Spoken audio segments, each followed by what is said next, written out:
सभी बच्चों को मेरा नमस्कार। बच्चों कैसे हो? मुझे आशा है कि सभी शानदार होंगे, जबरदस्त होंगे। अब बहुत अच्छे से तैयारी कर रहे होंगे क्योंकि अभी आपकी नई वैकेंसी यूपी कांस्टेबल और यूपीएसआई और खिलाड़ियों की तो निकल चुकी है और जेल वार्डन, ये 3 वैकेंसी लगातार अभी हाल फिलहाल में आने वाली है। और इन तीनों वैकेंसियों में हिंदी एक अहम रोल अपनाने वाली है और उसमें आप पूरे में से पूरे नंबर ले सकते हो अगर आपने उसको बहुत अच्छे से पढ़ रखा है। तो आप सभी हमारे कंटेंट से जुड़िए। आपको अलग से कुछ भी पढ़ने की आवश्यकता नहीं पड़ेगी, सब कुछ आपको इसी कंटेंट में मिल जाएगा। बार बार आपको अलग वीडियो देखने की आवश्यकता भी नहीं पड़ेगी। चलिए शुरू करते हैं आज दूसरी क्लास व्यंजन। तो व्यंजन से शुरू करते हैं। कल हमने जिसने आज ये पहली क्लास देखी है वो कल की क्लास भी देख ले। कल पूरा स्वर हमने कराया था, आज हम व्यंजन से स्टार्ट करेंगे। तो चलिए स्टार्ट करते हैं। तो हमने पढ़ा था कल भी कि व्यंजनों की संख्या, कुल व्यंजनों की संख्या कितनी होती है। तो व्यंजनों की संख्या होती है, अगर क्वेश्चन में पूछेगा तो कितनी लगानी है, 33 होती है। इनमें स्पर्शी व्यंजनों की संख्या कितनी होती है, 25 होती है। अंत्यस्थ व्यंजनों की संख्या कितनी होती है, 4 होती है। ऊष्म व्यंजनों की संख्या कितनी होती है, 4 होती है। उच्छिप्त या कह सकते हैं द्विगुण व्यंजनों की संख्या, इनकी कितनी होती है, 2 होती है। और संयुक्त व्यंजनों की संख्या कितनी होती है, ये भी 4 होती है।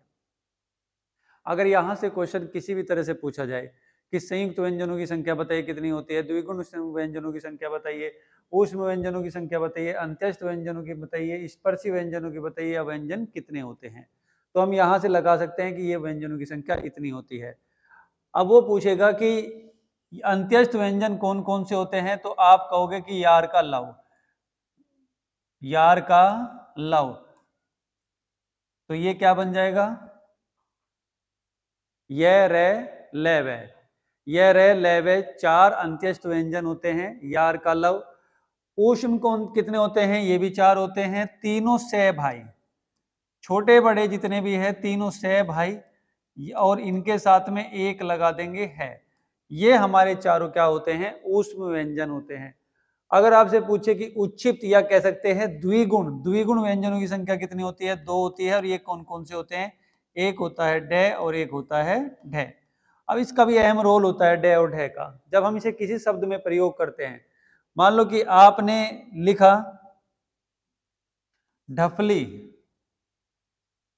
या डमरू,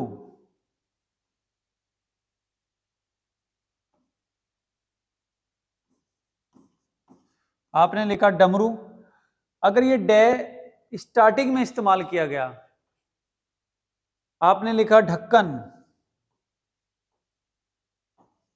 डे और ढे दोनों में से बिल्कुल स्टार्टिंग में अगर इनका प्रयोग किया जाता है तो इनके नीचे जो ये नुक्ता लगता है ये नहीं लगाना है। अगर इनका प्रयोग बीच में किया जाता है, अगर इनका प्रयोग बीच में किया जाता है, जैसे आप लिखो सडानन, यूपी कांस्टेबल में आया था ये सडानन, करेक्शन में सडानन, अगर ये इस तरह से लिखा है तो ये गलत है, अगर यहां नुक्ता लगा दे तो ये सही है। अगर डे का और ढे का प्रयोग किसी भी शब्द के स्टार्टिंग में करते हैं तो नुक्ता नहीं लगाते हैं, और बीच में करते हैं तो इसमें नुक्ता लगा दिया जाता है। संयुक्त व्यंजन 4 होते हैं, इनकी संख्या कौन कौन कौन सी होती है, एक होता है क्षय, एक होता है त्रय, एक होता है श्रेय और एक होता है अज्ञ। इसका कभी कभी संधि विच्छेद पूछ लेता है कि बताइए कि इसका संधि विच्छेद क्या बनेगा, तो इसका संधि विच्छेद बनेगा का प्लस श। इसका संधि विच्छेद क्या बनेगा, ता प्लस रे, और इसका क्या बनेगा श प्लस रे, और इसका क्या बनेगा जा प्लस आइए। अब यहां से एक बात ध्यान रखें कि हमने क्षय का अपने संधि विच्छेद किया तो ये किया है का प्लस श। अब ये जो नीचे ये एक लाइन सी बनाई है इसको कहते हैं हलंत, इसको क्या बोलते हैं, हलंत। इसका अर्थ होता है, इसका मतलब होता है कि उस अक्षर में अब स्वर की मात्रा नहीं है। जो हमने किसी भी अक्षर के पीछे नीचे अगर हमने ये एक लाइन बना दी तो ये हलंत होता है। अगर उसके नीचे हलंत हमने खींच दिया तो इसका मतलब ये होता है कि उसमें स्वर की मात्रा नहीं होती है, वो प्योर क्या होता है, एक वर्ण होता है। अब हमने देखा कि जितने भी पहले अक्षर हैं इसमें, जब हम संधि विच्छेद करते हैं तो सभी में हमने क्या लगाया है, हलंत लगाया है। ध्यान करें, इसमें आपको भटकाने के लिए पहला ऑप्शन किस तरह से बना देगा कि इसके नीचे हलंत नहीं देगा, सीधे सीधे आपको इस तरह से जो है क प्लस श दे देगा और आपको भटकाने की कोशिश करेगा एग्जामिनर। तो आप ध्यान रखें कि पहले वाले के नीचे क्या आना है, क के नीचे क्या आना है, हलंत आना है। एक क्वेश्चन और बनता है यहां से, ये अभी तक सी टेट, यूपी टेट और सुपर टेट इन एग्जामों में पूछा गया क्वेश्चन है, डिक्शनरी के अनुसार अक्षरों को लगवा लेता है। अगर इन्हीं चारों में आपसे पूछ लिया जाए कि डिक्शनरी के अनुसार पहला अक्षर इनमें कौन सा है, तो आप कहोगे कि पहला अक्षर कौन सा है, अक्षय। क्यों? क्योंकि इसमें पहला वर्ण क्या आ रहा है, क, और व्यंजनों की शुरुआत किससे होती है, क से होती है। इसके बाद आगे हम चलते हैं, पार्श्विक। पार्श्विक यानी कि जब जीभ मुंह के पार्श्व भाग से टच होकर, जब जीभ मुंह के पार्श्व होता है दांतों के ऊपर वाले दांतों के नीचे का जो मसूड़ा होता है उसके पास जो खुरदुरा भाग होता है उसे पार्श्व भाग बोला जाता है। जब वहां से लगकर जो है किसी अक्षर का या किसी वर्ण का उच्चारण होता है तब उसे हम कहते हैं पार्श्विक व्यंजन, और वो कौन सा होता है, लय। लुंठित यानी कि लोट लोट कर, जब जीभ कप आ जाए बोलते समय, जब जीभ कप आ जाए बोलते समय तब उसे हम क्या कहते हैं, लुंठित व्यंजन, और वो कौन सा होता है, रे होता है। अर्धस्वर, अर्धस्वर किसे कहते हैं, जो ये अंत्यस्थ होते हैं, अंत्यस्थ व्यंजन, ना तो ये स्वर होते हैं ना ही ये व्यंजन होते हैं, ये दोनों के बीच की कड़ी होते हैं। अंत्यस्थ व्यंजन किसे कहते हैं, जो स्वर और व्यंजनों को बीच में रखते हैं, यानी कि उनको जोड़ देते हैं। आप देखिए कि अर्धस्वर, अर्धस्वर में हमारा कौन सा जाएगा, यह और वह, ये भी किस में है, ये भी अंत्यस्थ ही व्यंजन है। अंत्यस्थ व्यंजन को हम दोनों को क्या बोल देते हैं, अर्धस्वर, यानी कि आधा स्वर। अब यहां देखिए, आपने लिखा कि चलिए, चलिए, आपने लिखा चलिए, अगर मैं कहूं कि चलिए,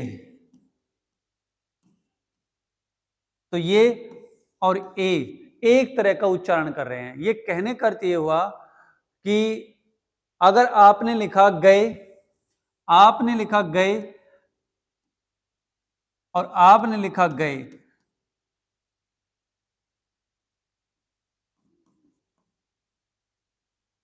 कोई गलत नहीं है। उच्चारण देखिए, इनका उच्चारण क्या है, उच्चारण तो एक ही आ रहा है, मगर इसको ये भी लिख रहा है, इसको ए भी लिख रहा है, उच्चारण एक ही बन रहा है। तो कहने का अर्थ यह है कि ये आधे स्वर, यानी कि बोलने में ऐसा लगता है स्वर है और लिखने में क्या है, व्यंजन, यानी कि आधा स्वर आधा व्यंजन, स्वर और व्यंजन के बीच की कड़ी। अब इसके बाद हम करते हैं अयोग वहा। अयोग हमारे कितने होते हैं, योग वहा दो होते हैं, इनकी संख्या दो होती है। एक होता है इसमें अनुस्वार, एक होता है इसमें विसर्ग। अनुस्वार और एक होता है इसमें विसर्ग। दो हमारे अयोग वह होते हैं, एक होता है अनुस्वार, एक होता है विसर्ग। इसके आगे हम चलते हैं।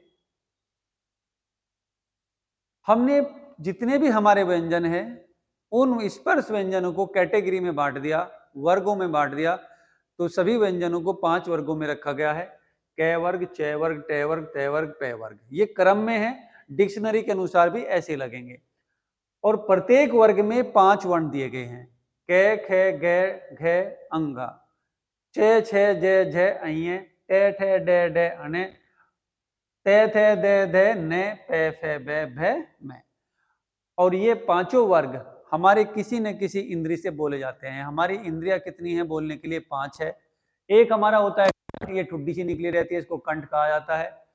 गले का ये वाला हिस्सा जहां आपको दिखाई देगा एक होल, जब आप मुंह खोलोगे और वहां एक मांस का टुकड़ा लटका दिखाई देगा, उसे हम कहते हैं तालु। जीभ के ऊपर नीचे का हिस्सा होता है आपका मूर्धा, दंते होता है आपका दांत, और ओष्ठ होता है आपके होठ। तो कंठ से बोले जाने वाले अक्षर कौन से हैं, तो कंठ से बोले जाने वाले अक्षर कै वर्ग के आते हैं। तालु से बोले जाने वाले अक्षर कौन से होते हैं, चय वर्ग होते हैं। और मूर्धा से बोले जाने वाले अक्षर कौन से होते हैं? ट वर्ग होते हैं। और इसके बाद आता है दंत्य, दांतों से त वर्ग आएगा पूरा, और ओष्ठ से बोले जाने वाले पूरा एक वर्ग चला जाएगा प वर्ग। यानी कि कहने का अर्थ ये हुआ कि कंठ ध्वनि से, जो कंठ इंद्री है तो उससे कौन सी ध्वनि बनती है? कंठ ध्वनि से जो हमारे क, ख, ग, घ, ड ये बनते हैं। और तालु से हमारे जो अक्षर निकलते हैं, जो ध्वनि बनती है, वो किसकी बनती है? इन पांचों की बनती है। ऐसे मूर्धा से इनकी बनेगी, दंत्य से इनकी बनेगी, ओष्ठ से इनकी बनेगी। अब आप कहोगे कि जो अंत्यस्थ थे हमारे यार का लव, ये रे ले वे, ये भी तो कहीं ना कहीं किसी ध्वनि, कोई ये ध्वनि जो बनती होगी किसी न किसी इंद्री से बनती होगी। जो ऊष्म वाले थे हमारे, कौन से थे? सभी के सभी श, ये भी कहीं ना कहीं किसी ध्वनि से निकलते होंगे। कंठ से, तालु से, मूर्धा से, कहीं ना कहीं से तो आते ही होंगे। और जितने स्वर है वे भी हमारे कहीं न किसी इंद्री से निकल के आते हैं, उनसे भी ध्वनि बनती है उनकी भी। तो उनकी जो ध्वनि बन रही है वो इनसे किससे बन रही है? तो उन्हें भी साथ साथ में ले लीजिए। तो हमने देखा कि ये पूरा वर्ग तो कंठ से बोला ही जाएगा, इसके साथ साथ में ए, आ और है और एक अनुस्वार, ये हमारे कंठ से बोले जाते हैं। ये अक्षर भी हमारे कंठ से निकलेंगे। इसके बाद तालु में देखिए, तालु में कौन कौन से अक्षर जाएंगे? ये, श, दोनों ई, और मूर्धा में आ जाएगा री,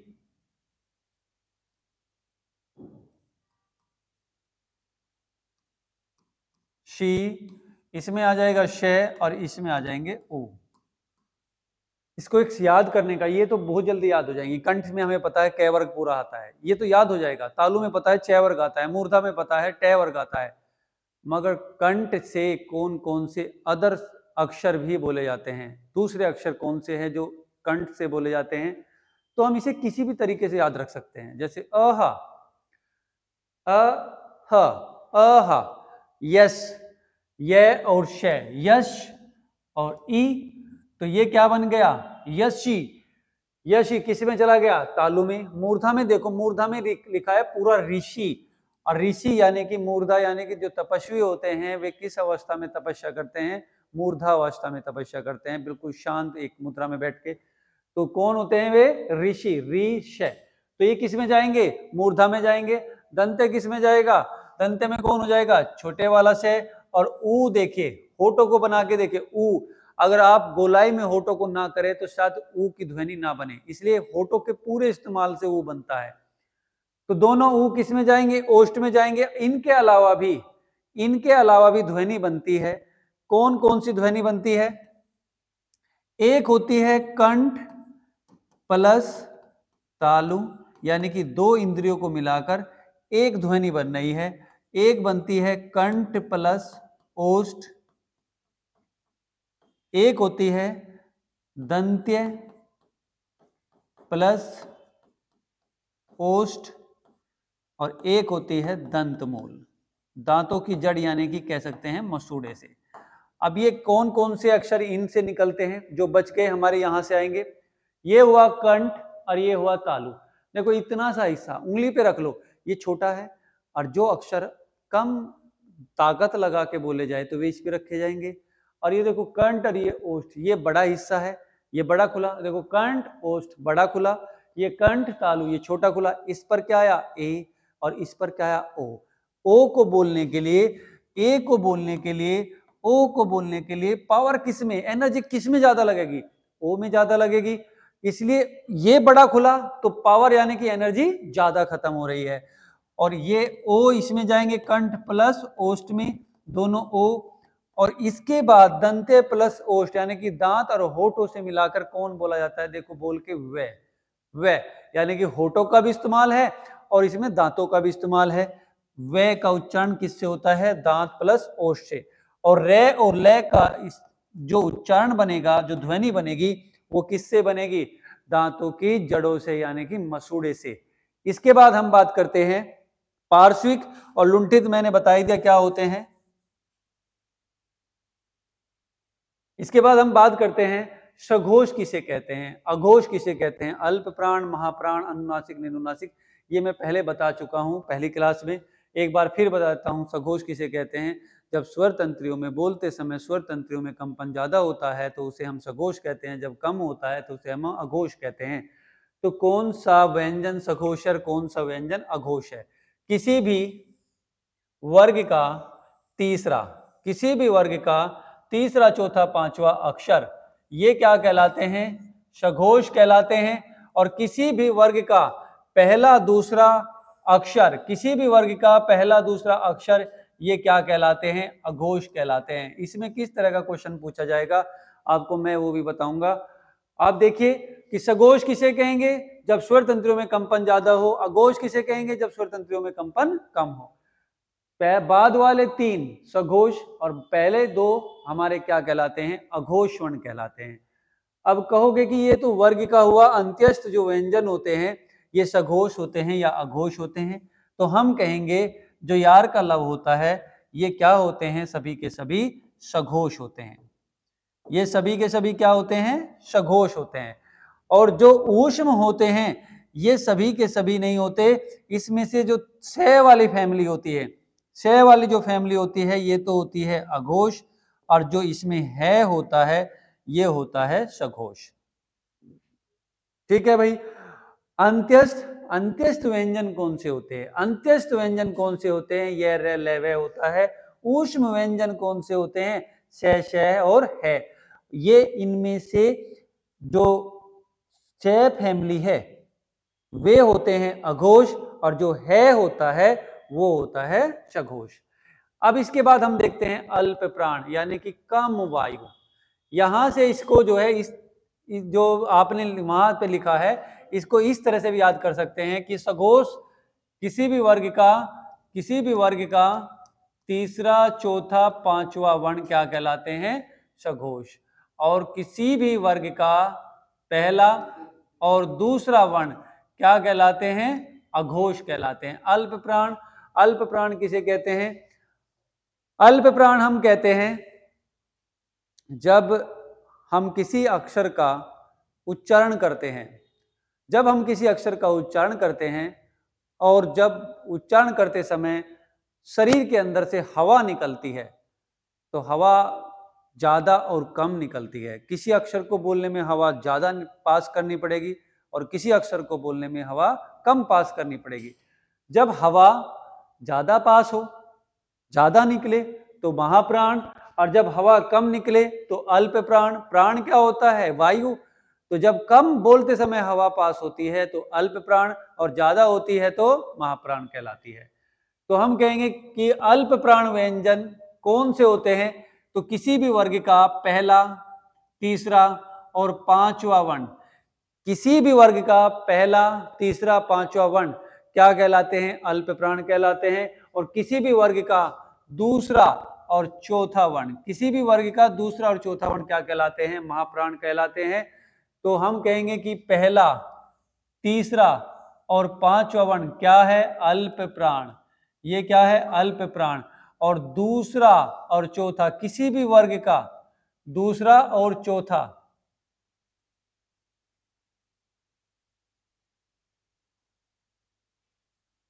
दूसरा और चौथा, किसी भी वर्ग का दूसरा वर्ण और चौथा वर्ण क्या कहलाते हैं? ये कहलाते हैं महाप्राण। किसी भी वर्ग का दूसरा और चौथा वर्ण क्या कहलाते हैं? महाप्राण। आप कहोगे कि अंत्यस्थ जो यार का लव है वे अल्प प्राण है या महाप्राण? तो हम कहेंगे ये सघोष के साथ साथ में क्या है? ये सघोष के साथ साथ में अल्प प्राण है। इनको हम क्या कहेंगे? अघोष के साथ साथ में क्या बोल देंगे? अल्प प्राण। अल्प प्राण, आधा प्राण, कम प्राण, थोड़ा सा प्राण, तो ये अल्प प्राण है। और जो ऊष्म वाले हैं ये सभी के सभी क्या है? महाप्राण है। ये सभी के सभी क्या है? महाप्राण। इनको हम बोलेंगे सभी के सभी को महाप्राण। अब ये कहो कि है सघोष है, महाप्राण है, यह सघोष है और अल्प प्राण है, श अघोष है, महाप्राण है। तो क्वेश्चन किस तरह से आएगा? अभी मैं पहले इनको खत्म कर दूं, ये बताऊंगा कि ये अल्प प्राण, महाप्राण, सघोष, अघोष, अनुनासिक, निनुनासिक क्यों याद करने हैं? अभी आगे चलेंगे, आगे सब कहानी का जो है सार बचा हुआ है, वो सार भी दिखाएंगे क्या है। स्पर्श व्यंजन, मैंने बताया था कि स्पर्श संघर्षी और संघर्षी को छोड़कर सभी स्पर्श व्यंजन है, तो इसे तो हमें रटना ही नहीं है।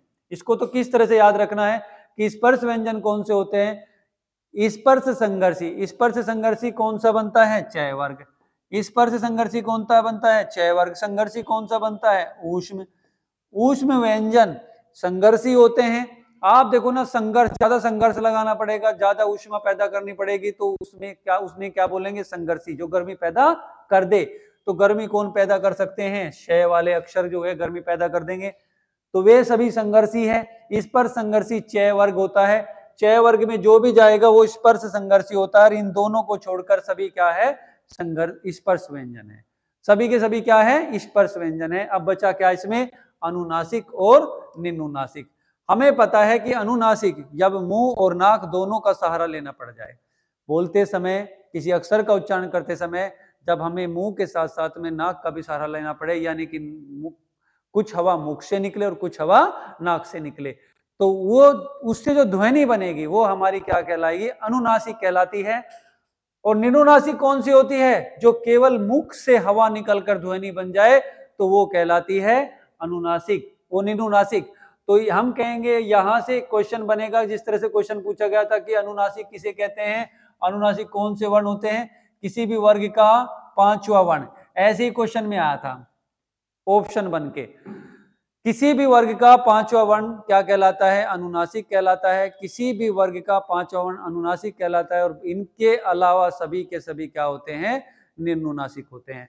तो आपसे पूछा जाए कि बताइए कि अनुनासिक कौन से वर्ण होते हैं? अनुनासिक हम कहेंगे वे वर्ण होते हैं जो मुख और नाक दोनों से बोले जाए। तो कौन से व्यंजन अनुनासिक होते हैं? तो इसमें लिख लेंगे किसी भी वर्ग का पांचवा वर्ण। किसी भी वर्ग का पांचवा वर्ण,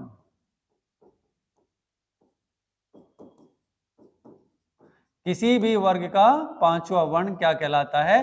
अनुनासिक कहलाता है। और इनके अलावा सभी के सभी क्या है? निनुनासिक है। बाकी सभी क्या है? निनुनासिक है। तो इसके अलावा हम एक और देखते हैं, द्वित व्यंजन कौन से होते हैं? द्वित व्यंजन, ये भी क्वेश्चन आ गया था यूपी कांस्टेबल में। द्वित व्यंजन कौन से होते हैं? तो हम कहेंगे कि ऐसे अक्षर जिनका उच्चारण दो बार हुआ हो, लगातार हुआ हो, और एक में स्वर की मात्रा हो और एक में स्वर की मात्रा ना हो, तो वे व्यंजन क्या कहलाते हैं? द्वित व्यंजन कहलाते हैं। जैसे जैसे दिल्ली, दिल्ली में लय अक्षर का उच्चारण दो बार हुआ है, और एक में स्वर की मात्रा है और एक में स्वर की मात्रा नहीं है। हम ये, या सीधे शब्द में कह सकते हैं, एक टूटा अक्षर है और एक पूरा अक्षर है। जहां लगातार दो अक्षर आए, एक टूटा अक्षर है, एक पूरा अक्षर है, तो वे क्या कहलाते हैं? द्वित व्यंजन कहलाते हैं। जैसे हमने लिख दिया उल्लेख, दो लय आगे, हमने लिख दिया उत्तर, तय तय, एक टूटा आ गया एक पूरा आ गया, कहीं भी कुछ भी आता है। आपने लिख दिया प्रज्वलित, प्रज्वलित, तो ये भी क्या हो जाएगा? द्वित व्यंजन में आ जाएंगे। एक टूटा अक्षर एक पूरा अक्षर, तो जहां एक टूटा अक्षर आ जाए एक पूरा अक्षर आ जाए, तो वहां हम कहेंगे कौन सा व्यंजन है? द्वित व्यंजन है। इसके बाद मानक व्यंजन कौन से होते हैं और अमानक व्यंजन कौन से होते हैं? मानक व्यंजन कौन से होते हैं और अमानक व्यंजन कौन से होते हैं? तो हमने देखा कि मानक व्यंजन वे व्यंजन होते हैं जो जिनको टाइप किया जा सकता है, जो अक्षर पूरे होते हैं, वे मानक कहलाते हैं। और किसी शब्द में कोई टूटा अक्षर इस्तेमाल हो जाए तो उसे टाइप नहीं किया सकता, तो वे सब अक्षर क्या कहलाते हैं? अमानक कहलाते हैं। तो ध्यान करें किस तरह से क्वेश्चन पूछेगा। तो हमें पता है कि मानक पूरे अक्षर होते हैं और अमानक टूटे अक्षर होते हैं। तो आपसे पूछेगा कि बताइए कि कार्य, कार्य, क्रिया, कार्य, क्रिया और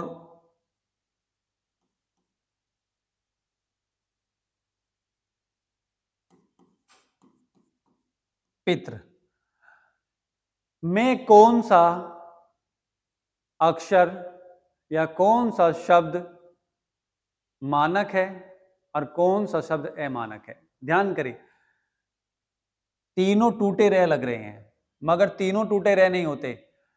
ये केवल ये वाला टूटा रह है, इसमें ये आधा अक्षर है, इसमें क आधा अक्षर है, और इसमें ये तीनों पूरे हैं। यानी कि कहने का अर्थ क्या हुआ कि पी, ते और री तीनों अक्षर पूरे हैं, तो इसका मतलब ये वाला मानक है और ये दोनों क्या है? अमानक है। तो जो री की मात्रा होती है वो मानक अक्षर होती है, बाकी टूटे हुए अक्षर क्या कहलाते हैं? वे कहलाते हैं अमानक। जो ये ऊपर रह लगता है, इसको भी एक बार पूछ लिया गया था यूपी ट्रिपल एससी में, इसको क्या बोलते हैं? इसको बोलते हैं रेफ। रेफ, तो जो ऊपर रह लगता है इसको क्या बोला जाता है? रेफ बोला जाता है। तो ये मानक और अमानक द्वित्व व्यंजन हमने बता दिए, और व्यंजनों की संख्या कितनी होती है वो भी हमने बता दी। तो लगभग व्यंजनों का ये पूरा टॉपिक, द्विगुण व्यंजन, उच्छिप्त व्यंजन, संयुक्त व्यंजन, उनके टुकड़े, डे ढे का प्रयोग, और जो भी इंद्रिया, जिस इंद्रिया से जिस ध्वनि को निकाला जाता है, उन्हीं सब के बारे में हमने बात कर ली। तो जिसको भी इससे संबंधित क्वेश्चनों की एक क्लास लेनी है तो वो क्लास हम कल लेके आएंगे, जो पूरे वर्णमाला से होगी, और उस वर्णमाला से जो भी क्वेश्चन हम लेके आएंगे, एक भी क्वेश्चन आपके एग्जाम से बिल्कुल बाहर नहीं होगा अगर आपने उन क्वेश्चनों की प्रैक्टिस कर ली और इस थ्योरी की प्रैक्टिस कर ली जो अभी तक हमने पढ़ाई है। तो आपका वर्णमाला में से 1, 2, 3 क्वेश्चन जो भी बनता है वो बिल्कुल करेक्ट हो जाएगा। आपको बिल्कुल भी अलग से कोई क्लास लेने की आवश्यकता बिल्कुल नहीं पड़ेगी। और इसके लिए हमने ऑफलाइन क्लास चला रखी है। ये ऑफलाइन का बहुत जबरदस्त फायदा मिलता है। आप चाहे कहीं भी हो, ऑफलाइन क्लास जरूर ले मेरे भाई। ऑफलाइन के फायदे होते हैं ऑनलाइन से बेहतर, ऑफलाइन का फायदा होता है। ऑनलाइन होता है सहारा देने के लिए, ऑफलाइन होता है पूरी तैयारी कराने के लिए। इसलिए ज्यादा कोशिश करें कि ऑफलाइन के साथ साथ में ऑनलाइन को ले, ना कि ऑनलाइन के साथ में ऑफलाइन ले। तो ऑनलाइन ऑफलाइन का कॉम्बिनेशन बना के आप पढ़िए, मेहनत करिए और जबरदस्त तैयारी करिए और अपने सिलेक्शन को साकार बनाइए। आज के लिए इतना ही भाई, कल फिर मिलेंगे। सभी बच्चों को मेरी राम राम।